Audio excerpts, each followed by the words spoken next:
भाई आदेश आदेश जी सायरन है। आदेश गुरु जी। आदेश आदेश। गुरु जी आपका बहुत बहुत धन्यवाद। आपने हमारे हमारे लिए टाइम दिया, थोड़ा टाइम निकाला अपने बिजी शेड्यूल से। तो गुरु जी मेरा सबसे बेसिक क्वेश्चन पहला आपसे यही है कि आपके कमेंट बॉक्स में सबसे ज्यादा क्वेश्चन ये था कि आप बाबा क्यों बने और आप रहते कहाँ पे हो, आप मतलब प्रॉपर एड्रेस कहाँ मिलेगा। देखो भाई, बाबा बनने के पीछे इतनी बड़ी स्टोरी है कि एक पूरी फिल्म बन सके।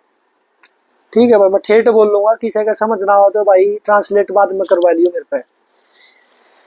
पहला लॉजिक ये है भाई, मैं एक बाबा जी के आशीर्वाद से पैदा हुआ था, उनका नाम था नोमीनाथ जी।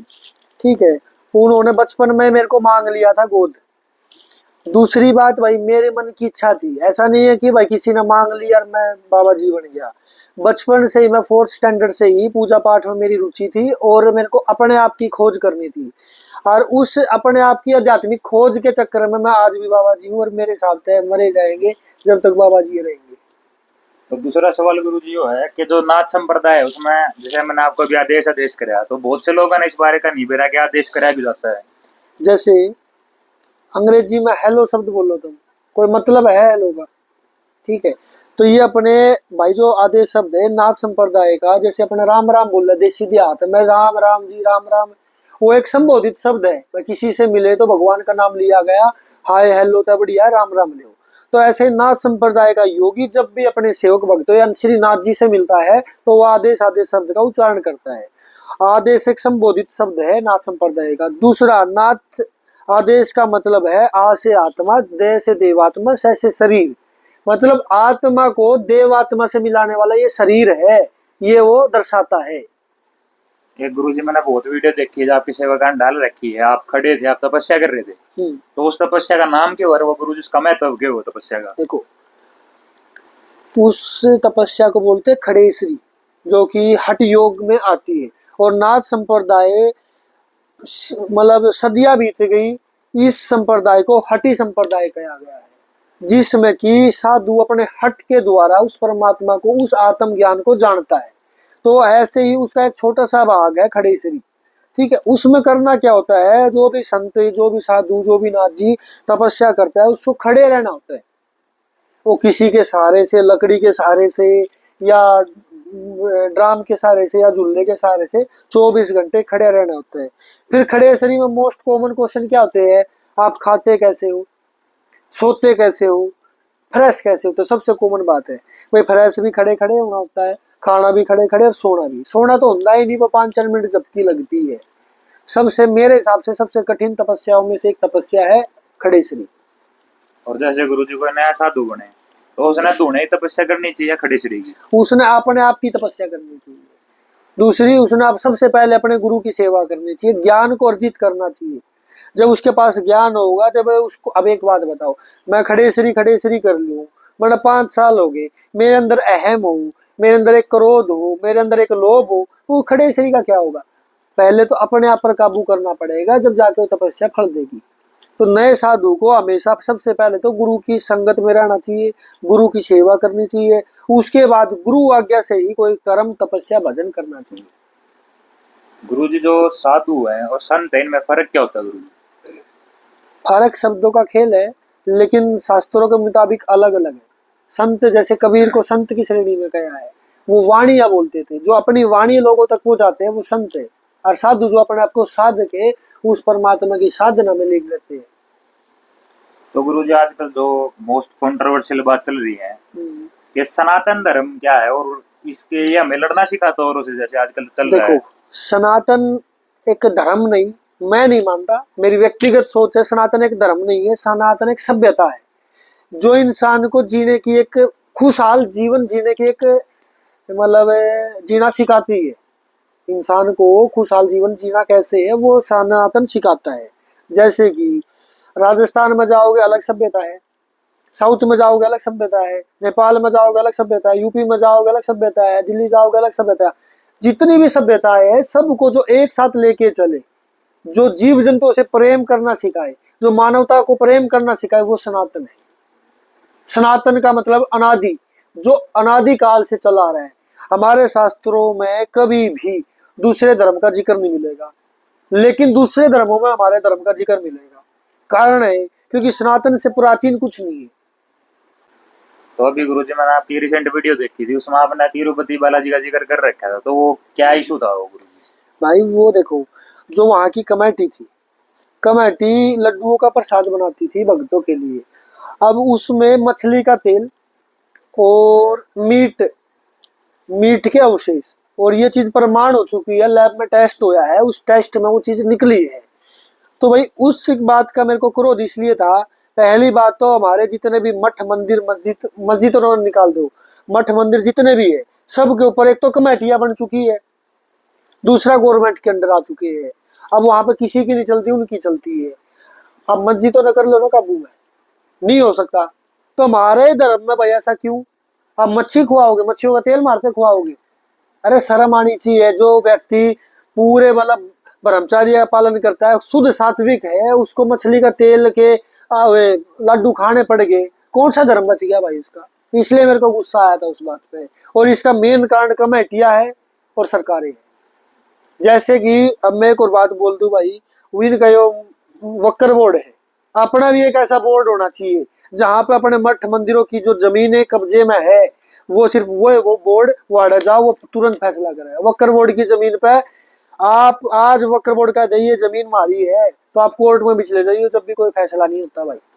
तो ऐसे ही हमारा एक अलग से बोर्ड बनना चाहिए, जिसमें कि हमारे धर्म के मंदिर जितने भी है वो अलग एक उसके बोर्ड के काबू में आवे। जो सेम गुरुजी एक और इशू हुआ था, आपने उसके ऊपर वीडियो डाली थी, जो एक साधु ने अपनी उंगली काटी थी, तो उसका क्या था रीजन? वो एक कमेटी वाला सिस्टम था कि कमेटी में महाराज को जाने नहीं दिया अंदर मंदिर में। अब भाई मैं किसी को, मेरी आस्था किसी मंदिर में है, ठीक है, अब मेरे को कोई जाने से रोकना, मेरे को तो गुस्सा आएगा। गुस्सा आएगा तो भाई मैं कुछ भी कर सकता हूँ आवेश में आके। तीसरी बात है भाई, जितने भी मंदिर है उनमें वीआईपी कल्चर खत्म होना चाहिए। हम मंदिरों में जाते हैं सबसे पहले क्यों भाई, जब सोशल मीडिया पर लोग जाना है भाई बाबा तो वीआईपी हो रहा है, कोई सा होगा वीआईपी में घुसा देगा। मेरे को भी वो चीज पसंद नहीं है, होना नहीं चाहिए। मजबूरों के लिए वीआईपी लाइन होनी चाहिए, जो लंगड़े हैं, लुल्ले हैं, वृद्ध है, उनके लिए वीआईपी लाइन होनी चाहिए, वो भी फ्री। केदारनाथ जाओ गर्भगृह में दर्शन करने 2000 का दो। अरे मंदिर सबका है, 2000 रुपये ना हो भाई किसी पे। कोई वाला गरीब आदमी पैदल यात्रा करके गया, उस पर रोटी खान मांग मूंग का गुजारा कर रहा, वो 2000 रुपये दो भाई उनसे। कितने ले आओ भाई रुपये? वो तो भगवान पैसे का हो गया। मैं इसलिए मैं केदारनाथ आज तक नहीं गया, मैं वहां जाता ही नहीं जहाँ भीड़ है, क्योंकि मेरा मानना है मेरा परमात्मा वहां है जहाँ शांति है, जहाँ एकांत है। तो गुरुजी ये रीजन है कि जो अपने मंदिर थे पहले जो सारे पहाड़ा पे थे ऊपर एकांत? हाँ एकांत में थे, वहां कोई भी साधु संत जाया करते। आज की तो लंडोर भाई वाड़े जाकर लुचपना कर खिंडा खावेंगे ना, खिंडा बताओ भाई। तो हर मंदिर मठ में चले जाइयो, गिने चुने कोई 5-10% छोड़ दियो, नहीं ब्याह हुई चल भाई वैष्णो देवी घुमा लिया तने। अरे भाई और जगह घूम आओ, मत्था टेकने जाओ, मत्था टेकने 100 में से 10% जाते हैं। सिर्फ वो एक पिकनिक स्पॉट, एक मनोरंजन का साधन बना दिया है। हाँ जी, और बोल भाई। एक गुरुजी जो आजकल इंस्टाग्राम पर भी वायरल होने लग गया, जो ओशो के विचार थे वो आजकल यूथ ने इन्फ्लुएंस करने लग रहे, तो आपको उसके बारे में क्या विचार है? क्या वो सही है वो गलत है? दोनों ही चीज है, ना वो पूर्णता सही है ना पूर्णता गलत है, क्योंकि वो कहीं बाहर से थोड़ी निकले, सनातन का ही बच्चा है। सनातन के विचारों को उसने अपने विचारों में मिला के व्यक्त किया है। तो मतलब आपके हिसाब से वो ठीक भी नहीं और गलत भी नहीं है? देखो वो समझने वाले के ऊपर बात है। अब आप मेरी बात सुनो, ओशो ने क्या कहा है कि किसी के गुलाम मत बनो, किसी के विचारधारा के गुलाम मत बनो, ठीक है। और आज का यूथ उसके विचारों को पकड़ रहा है, तो वो उनके विचारों गुलाम तो हो रहा है। आप उसको जब मानते हो तो उसने क्या बोला है कि वह किसी के विचारों में मत बंधो, तो आप तो उसके भी विचारों में बंध गए। और गुरुजी जो आजकल मतलब घर वाले जो हैं वो बच्चों को ना साधु के पास नहीं भेजते, क्योंकि ज्यादातर साधु हैं, कुछ हैं जिनका मैं नाम नहीं लेना चाहता, अभी इंस्टाग्राम पर खुले हम वीडियो भी डालते हैं नशे करते हुए की। तो गुरुजी तो क्या साधु एक नशे के लिए बने हैं? और आजकल भोलेनाथ के ऊपर भी गाने आते हैं कि तू चिलम का सूटा मरवा दे, ऐसे ऐसे गाने भी और भी हैं, तो क्या ये सही है गुरुजी? क्या भोलेनाथ नशा करा करते? देखिए अब मैं एक बात बताता हूँ आपको, भगवान शिव ने जहर भी पिया जगत कल्याण के लिए। इस सृष्टि में जिस चीज को कोई नहीं उठता ग्रहण करता, मतलब उसको मेरे महादेव ग्रहण करते हैं। बात समझ रहे हो भाई? हाँ जी। ठीक है, जिस चीज को दुनिया ग्रहण नहीं कर सकती उसको मेरे महादेव ग्रहण करते। धतूरा होया, भांग हुई, कुछ भी होया, जो जहरीली जिसमें नशा है वो भगवान शिव ग्रहण करते हैं। भगवान शिव की छवि हमारे जैसे मूर्ख लोगों ने नशे से जोड़ दी। भगवान शिव तो आदि गुरु है, आदि योगी है, वो तो योग के गुरु है, वो तो ध्यान की मूर्त है। उनका नशे से क्या मतलब है। रही बात साधुओं की, ठीक है भाई, साधुओं के पास आपकी बात सही है भाई, बहुत कम भेजा है, लेकिन वहां पर समाज की भी गलती है और साधुओं की भी कुछ गलती है।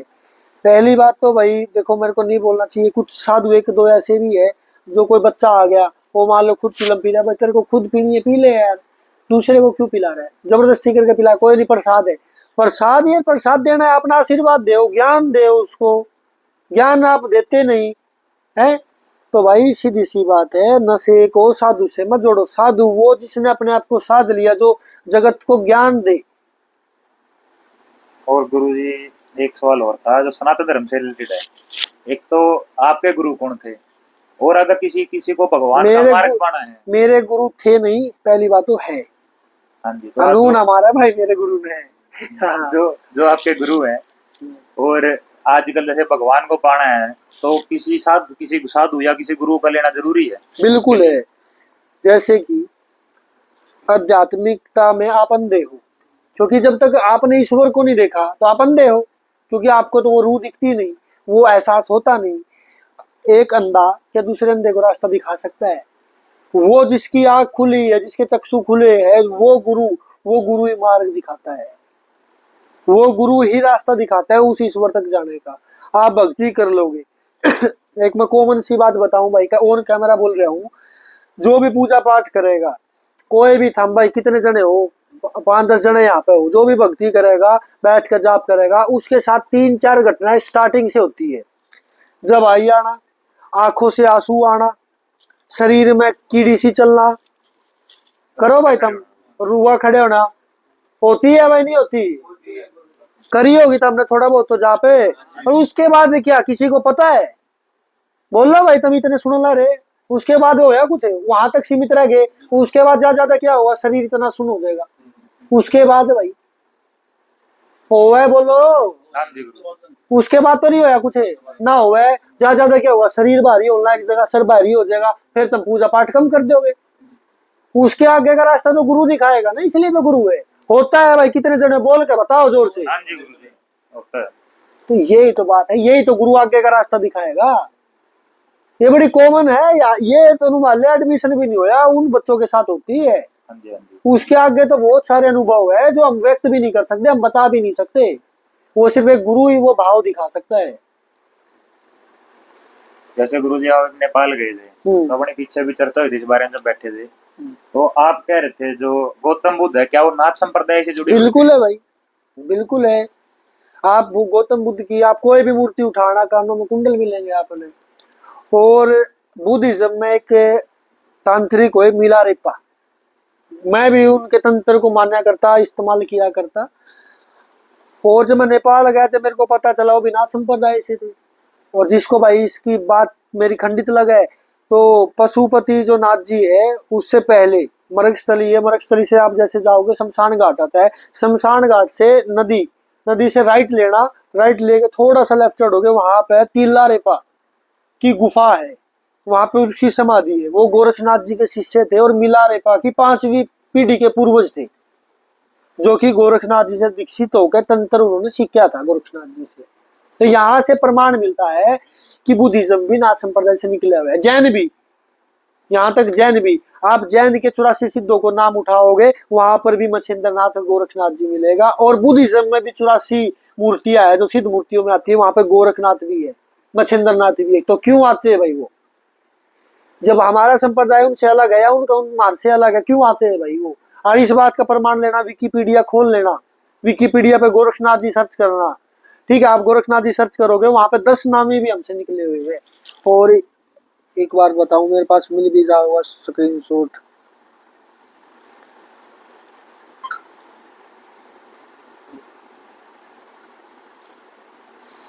और ये भी पढ़ ले भाई, ये बता भी दे क्या लिखा हुआ है। त्रेता युग में गोरखनाथ जी के जन्म की कथा। हाँ, द्वापर युग में गोरखनाथ जी के जन्म की कथा। तो ये लोग ये कहते हैं गोरखनाथ जी तो ये बोई, तो मैं झूठ बोल सकता हूँ? विकिपीडिया में तो भाई बहुत प्रूफ के साथ आर्टिकल छपता है, बहुत प्रूफ के साथ। विकिपीडिया पढ़ लेना, त्रेता युग में भी जब राम जी का राज अभिषेक हुआ, जब भी गोरखनाथ जी वहां पर थे। विकिपीडिया, गूगल झूठ बोल सकता है, विकिपीडिया झूठ नहीं बोल लेगा, क्योंकि विकिपीडिया एक ऐसा प्लेटफॉर्म है जहां पर विदाउट प्रूफ वो कुछ भी नहीं लिख सकते।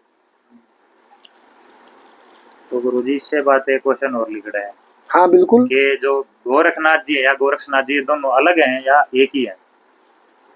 गोरक्षनाथ जी ही सत्य है। गोरक्ष, गो मतलब इंद्रियों की रक्षा करने वाले। अब यहाँ पर लोग कहते हैं गऊ की रक्षा करने वाले, हाँ वो गऊ की रक्षा करने वाले भी है, वो समस्त इस संसार की रक्षा करने वाले हैं। जब जो व्यक्ति इंद्रियों की रक्षा कर सकता है वो समस्त संसार की रक्षा कर सकता है। तो गुरुजी गोरखनाथ जी अलग थे? बिल्कुल। अरे देखो, जैन धर्म के वर्णित 84 सिद्ध। पहला नाम क्या है? मीननाथ जी। दूसरा नाम क्या है? गोरक्षनाथ जी। तीसरा नाम क्या है? चोरड़गीनाथ। गोरखनाथ। चौथा क्या है? चामरीनाथ। तो ये कहाँ से आ गए भाई जैन धर्म में? नाथ जी, नाथ का मतलब बेटा अनंत है, स्वामी है। अब ये चीजें कुछ लोगों को गलत लगती है तो लगे, ये तो प्रमाण है, विकिपीडिया है, मेरे पास बहुत सारे प्रमाण है इस बात को लेकर। हाँ और बोलो आप। एक गुरुजी जो है कि आजकल लोग जैसे कैया की वीडियो है गुरुजी के मेरे शरीर के भीतर हनुमान आ गया, कोई कह रहा है मेरे भीतर गोरखनाथ जी आ गए, किसी के अंदर माता आ रही है, तो ये समझ क्या गया। सच है अब ये? मैं एक बात बताऊंगा, रामायण में किस्सा हुआ है भाई, आपने बेरा होगा, बाली। हाँ जी। बाली कितने शक्तिवान थे कि उनके सामने कोई भी व्यक्ति खड़ा हो जाए तो उसकी आदि शक्ति उसके अंदर आ जाती है। और आप सभी ने सुना होगा हनुमान जी का उनका बाली का युद्ध हुआ था, मल्ल युद्ध के लिए बाली ने हनुमान जी को चुनौती दी थी, आजा भाई। ठीक है, जब उनके गुरु पूछ के भाई हनुमान जी बच्चा है तारा, अपनी शक्ति का क्षण भर हिस्सा लेके जाना।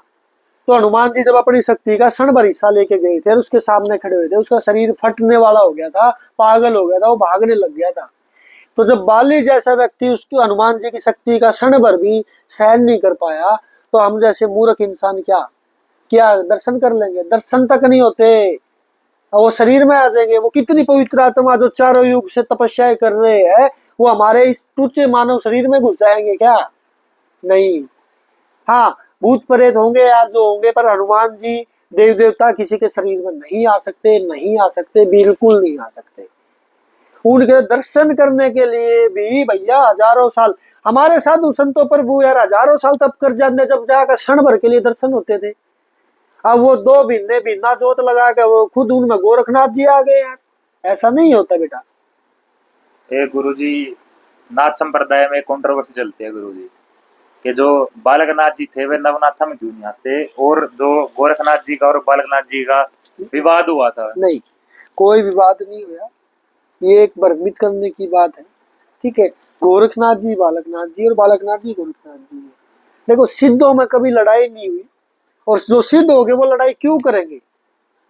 गोरखनाथ जी जो सदियों से है, उन्होंने संसार देखा है, जो भगवान शिव का साक्षात रूप है, वो क्या युद्ध कर सकते हैं? ये दंत कथा है।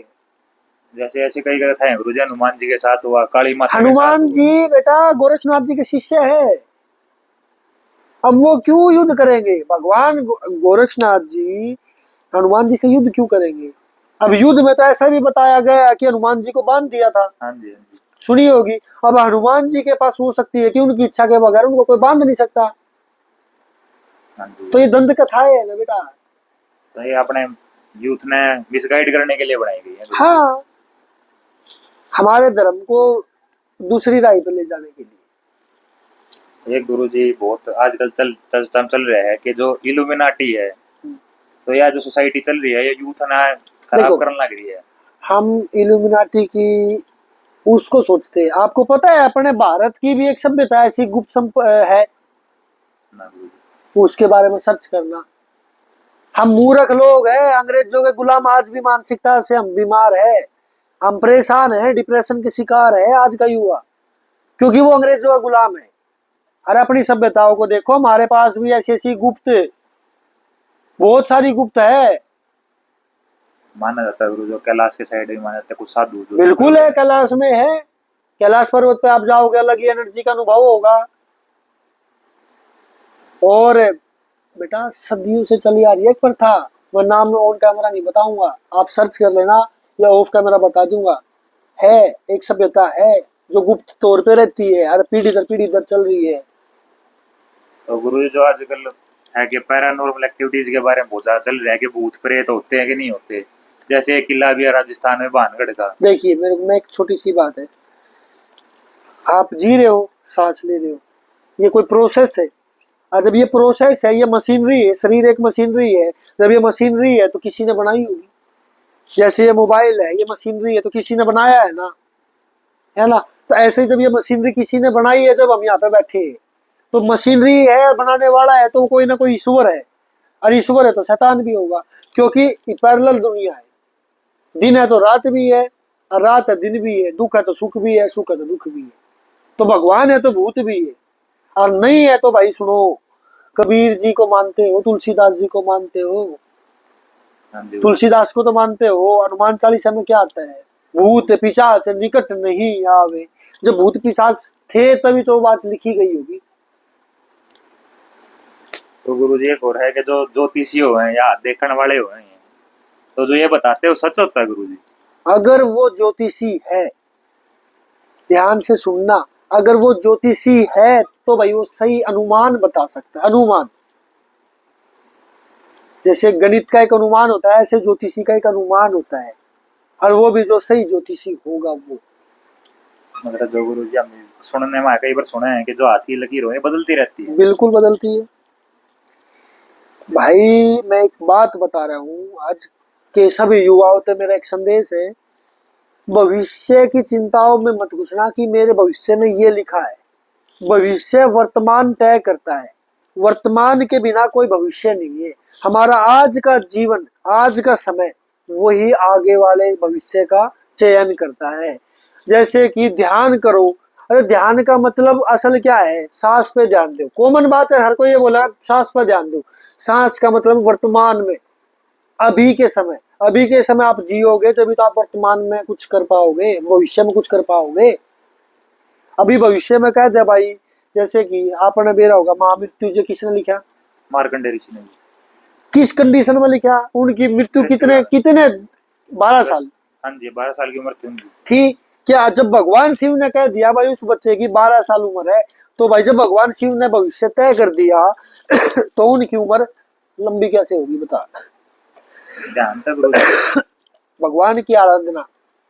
अब वो भी ये सोच ले मेरी तो मौत होनी है 12 साल में, लेकिन नहीं, उसने कर्म किया। कर्म करके उसने एक मंत्र रचा जिसको महामृत्यु जैसे जानते हैं, जिससे उसकी उम्र बढ़ गई। तो गुरु जी एक और सवाल है कि जो सन्यासी जीवन है और गृहस्थ जीवन है, इनमें अंतर क्या है और कौन सा उत्तम रहेगा? देखो, ये तो क्वेश्चन तेरा अधूरा है और गलत है, क्योंकि अंतर तो यहाँ पे कॉमन कॉमन व्यक्ति जानता है। सन्यास का मतलब क्या है? सन्यास का मतलब है, जैसे गुरु जी आजकल बहुत से साधु ऐसे जो गृहस्थ भी हैं। हाँ रह सकते हैं वो साधु। देखो मेरी बात सुनना, मेरी बात सुनो। सन्यास बोला आपने, सन्यास का मतलब है गृहस्थी नहीं बसाना, मोह माया से परे रहना, अपने आप पर खूब अपने आप को साधना, शोधन करना। शोध समझते हो ना? हाँ जी गुरु जी। ठीक है, वो करना, एकांतवास का करना। अब ये लोग ये बोलेंगे कि गुरुजी प्रेमानंद महाराज जी तो ये कहते हैं कि भाई साधु को फोन मोबाइल से दूर रहना चाहिए। ये बात कर दोगे भाई, वे साधु का फोन मोबाइल का कोई काम नहीं है। अरे मूर्ख लोगो, अगर फोन और मोबाइल नहीं होते तो आप प्रेमानंद के भी विचार कैसे सुन लेते? वो तो जरिया बनाया। आज आप प्रेमानंद जी को जानते हो, अगर फोन कैमरा नहीं होता तो आप कैसे जानते उनको? आज मोबाइल नहीं होते तो हम भाई 20 आदमी आड़े बैठे हो तो कैसे मिलते मेरे को? तो समय के अभाव से बदलाव अनिवार्य है। कुछ लोग कहते हैं बाबा जी फोन चलाओ, बाबा इंस्टा चलाओ। अरे भाई चलाऊं, मेरी विचार है, आप मत फॉलो करो। हमें तो फॉलो कर रहे होगे, ब्लॉक कर दो, क्या फांसी आ रही है? कोई जबरदस्ती गुंठा लवाया है? लेकिन मैं एक बात फिर कहूंगा, आज सोशल मीडिया ना हो तो आप यहाँ नहीं बैठे होते। वो कहीं ना कहीं तुम लोगों को एक जागरूक करने का जरिया है। हाँ जी। तो जो प्रेमानंद जी महाराज हैं और सदगुरु भी हैं जी, तो ये सोशल मीडिया के थ्रू आज युवा ने वो करने लग रहे हैं हाँ। प्रमोट। तो फिर गुरु जी फिर कुछ जो है सदगुरु हैं अपने बारे में कुछ कंट्रोवर्सी बोल जाते हैं। जैसे कई बार वो कहते हैं कि जो शिव जी थे वो आदि योगी थे, और कुछ कहते हैं गुरु जी जो शिव जी थे वो आदि गुरु भी मानते हैं उनको। तो शिव जी वो गुरु जी थे सच्चाई में? शिव तो आदि गुरु है, सबके गुरु तो शिव है। देखो एक कहावत है, जगत गुरु ब्राह्मण, ब्राह्मण गुरु सन्यासी, सन्यासी गुरु अविनाशी, अविनाशी मतलब शिव। तो शिव जी वो गुरु जी नहीं थे? जैसे एक गाने में थी लाइन सर के उनका जो गुरु जी वे थे शंकर के गुरु थे, अंगिरा। अंगिरा ऋषि। हाँ हाँ जी। हाँ थे शंकर के गुरु थे, उसमें तो क्या दो है। शंकर और शिव में फर्क है गुरु जी? हाँ, शिव शून्य रूपी है, शिव का कोई आकार नहीं विकार नहीं, वो तो शून्य रूपी है, वो सबके शिव है। तो शंकर वो है गुरु जी जिनके हम देखे हैं जो त्रिशूल ले रहे हैं, हाँ हाँ, गले जो में नाग है। क्षय शरीर है, जिसका शंकर भी, जिस शंकर का ध्यान करते हैं वो शिव है। हाँ, जैसे वो गुरु जी रामायण में भी थी समथिंग लिख हाँ, कई जगह के जो राम माता के भी राम। सीता, माता सीता जब राम जी से पूछती है, हे राम आप किसका ध्यान करते हो, जब राम जी कहते हैं हे सीते मैं उस राम का ध्यान करता हूँ जो तेरे राम का भी राम है। तो एक गुरु जी आप कोई सा इंसिडेंट बताओ कि आप उधर कोई जैसे आते रहते गुरु चेले, तो कोई चेले का कोई अजीब सा इंसिडेंट हो आपके साथ हंसी वाला कुछ होते रहे, खूब होते रहे। कोई विशेष होगा गुरु जी? कल क्या बताऊं, मैं एक मोबाइल लेने गए थे दुकान पे, वो देखते ना बोले पापा तू तो वो है नहीं है नाचन वाला। बताए मैं उस तक केक हूँ भाई। मैं नाचन वाला नहीं है मैं भाई, वाह भाई मैं चुपचाप देखेगा, और दुकान वाले ने धमकाया न, ये बेरा तने कौन है। मैं बोला मैं छोड़ न, इसकी जैसी मानसिकता है, दुनिया है पर हुई है, दुनिया तो पता नहीं क्या से क्या कह देगी। दुनिया का काम है कहने का, साधु का काम है यहाँ से तुम यहाँ से निकाल दो, मस्त रहने का। जैसे गुरु जी आपके हैंडल पे एक वो पड़ रही है वीडियो, एक साधु साधु है या वे मतलब वो नाच सपेले है नाचने वाले? वो सपेले, वो उसी का धोखा लगे ना उसको। हाँ जी, हाँ वो जी। सपेले है, वो सपेला नाच संप्रदाय की एक ब्रांच कह लो, बच्चे कह लो। तो गुरु जी साधु नहीं है अगर मतलब, क्योंकि बहुत सारे सपेला एक जाति है। क्योंकि गुरु जी एक छोटा सवाल था इसमें कि जो आजकल मोस्टली बच्चे हैं अभी कान भी पढ़वा ले हैं गुरु जी, जैसे सपेले हैं गुरु जी, वो है बेटा, कान पढ़वा ले हैं, वो जाति है। तो फिर हम कैसे समझ पाओ कि साधु और होकर फर्क बेरा लगा गुरु जी? थारे भी मांगण वाले खूब अंधे होंगे। हाँ जी गुरु। ठीक है, तू उन दौरा जाके इंटरव्यू नहीं ले रहा, मेरे दौरे क्यों आया। कुछ विचार मिले होंगे, कुछ विचारों का खेल है, जहां पर आप जाओ, जहां पर आपको आपके क्वेश्चनों के उत्तर मिले। क्वेश्चन है उत्तर नहीं, क्वेश्चन के आंसर मिले, प्रश्न के उत्तर मिले। हाँ जी, हाँ जी। है भाई, तो जहां पर आप जाओगे आपको शांति मिले, जहां पे आपको आनंद आए, वो है तो संत है। तो गुरु जी जो मतलब गुरु जैसे धारण करना आपने बताया, गुरु धारण करना जरूरी है, बिल्कुल। तो फिर गुरु कैसे पहचाने, कौन गुरु ठीक रहेगा हमारे? पहले आप शिष्य बनो, गुरु की खोज बाद में करो, पहले आप शिष्य बनो, आप कुछ लेने योग्य बनो, कुछ मांगने योग्य बनो। जैसे एक भिखारी मांगता है ना, उसको कोई ना कोई दे देता है, ऐसे ही पहले एक शिष्य बनो कि भाई मैं शिष्य हूँ, मेरे को तो लेना है, ग्रहण करना है। और जब आप गुरु के सामने बैठोगे तो आपके अंदर एक अलग ही वाइब होगी, एक अलग ही एनर्जी महसूस होगी, एक अलग ही ऊर्जा होगी, जो आपके हर प्रश्न का उत्तर दे सके वो गुरु है। जो आपके मन को शांत कर सके वो गुरु है। जो आपको सत्य की राह दिखाए वो गुरु है। वो तो आप बैठोगे जब आपको पता चलेगा। और पानी पियो छान के, गुरु बनाओ जान के, जल्दबाजी में किसी को भी गुरु नहीं बनाना चाहिए। बड़े सोच के समझ के संयम से देख कर परख कर गुरु बनाना चाहिए, क्योंकि गुरु जीवन में एक ही बार बनता है। तो गुरु जी मतलब एक गुरु एक ही लेना होगा जब भी लोग, जैसे बाप एक हो गए, बाप दो बना देगा, बाकी जो चचेता हुए अगर, तो ऐसे ही गुरु एक ही होता है। ज्ञान आप कितनों से भी ले सकते हैं। तो गुरु जी एक क्वेश्चन और था कि जो नाथ संप्रदाय है, जो नाथ संप्रदाय के साधु होंगे वो गृहस्थ भी हो सकते हैं? देखो गोरखनाथ जी की जो प्रणाली है वो सन्यास की प्रणाली है, वो अखंड ब्रह्मचार्य की प्रणाली है। इसमें गृहस्थ का नियम नहीं बनाया, लेकिन कुछ साधु करते हैं। हमारे भारत में नहीं, नेपाल में भी करते हैं, महाराष्ट्र की तरफ भी है। लेकिन गोरखनाथ जी ने जो प्रथा बनाई है वो बिल्कुल अखंड ब्रह्मचार्य की प्रथा बनाई है। जैसे कोई पहले गुरुजी ग्रस्त हो और वो फिर साधु नाथ संप्रदाय से जुड़ना चाहता हो, बिल्कुल जुड़ सकता है भाई, बिल्कुल जुड़ सकता है। इसके एग्जाम्पल रहे, इतिहास उठाओ तो गोपीचंद जी थे, सभी ने किस्से सुने होंगे गोपीचंद के। शादीशुदा थे, कन्याएं थी, फिर संन्यास लिया, तो इसमें तो कहने की आवश्यकता ही नहीं है। कि गुरुजी आजकल ये भी चल रहा है, जैसे मंदिर हो गया, आपने केदारनाथ की बात बताई थी, तो नुए गुरुजी मोस्टली लोग जो जाए हैं, किसी भी जाए हैं, तो मोस्टली वीडियो बनाने खातिर जाए लोग। तो ये सही है गुरुजी, मतलब उड़ जाकर मतलब अपने भजन का सबको बताना। देखो, जैसे कि कोई व्यक्ति दान दान कर रहा है और वो वीडियो बना रहा है, अब कुछ लोग उसमें बोलेंगे यार ये दान तो दिखाने के लिए कर रहा है, चलो दिखाने के लिए कर रहा है, उसकी देख हम देख कोई और भी करेगा,